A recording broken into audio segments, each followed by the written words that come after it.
My question is, what made you decide you want to run a podcast, and specifically, why about Israeli high tech?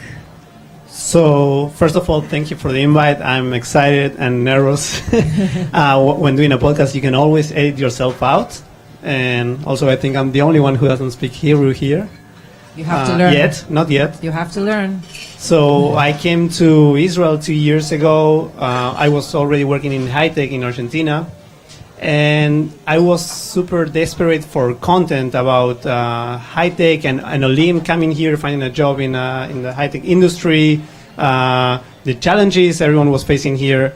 So on my second year here, I met my co-host Magali, who had a lot of experience here working at Wix and at Google. And we decided to do something about this craving for knowledge and content about Olim in the high-tech industry. And we decided to do a podcast. I mean, we could have done a blog or a Facebook community. And we said, okay, let's do a podcast. And my selfish, why I wanted to do a podcast, I wanted to get better and at asking good questions. So that was my selfish motivation at first. But a year later now, the value that I got from doing a podcast was like completely something I didn't think about.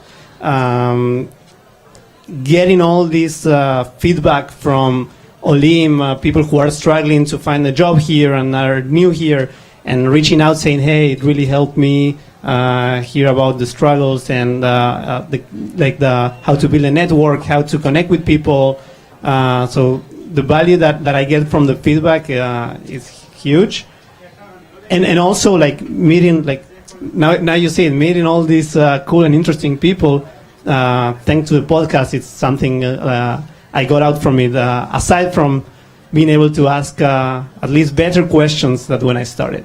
So how do you find your audience? How do you get to your audience? You have very specific people that you are talking to them. Yeah, so I think for Olim, like we come here and we start to spread and to speak with all Olim, like we are all under the same, all in the same boat. We came here, our family stayed back home, and your friends become your family, so your friends become your audience and they spread out, and it's all by the word of mouth, and it's like a tight community, Olim here.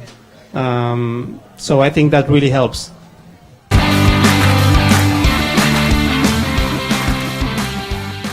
We do a lot of Instagram and Facebook. Also, our guests sometimes and usually they have already big audiences that and kind of we leverage the audiences that the people we are interviewing already have. And also, we started doing some experiments with video, and we have a lot of these crazy ideas with videos, with more content. The challenge here, I mean, for us, is to realize this like a side project for us. We have our daily work and more things going on. So that's the challenge that we have on how crazy we want to go and how much we want to invest our time on the distribution part, and that's one of the challenges also. But mostly Instagram video, Instagram, Facebook, our guest audiences, yeah. And also there's, as I said before, there are a lot of Olim groups. So we also publish in a lot of groups for Olim.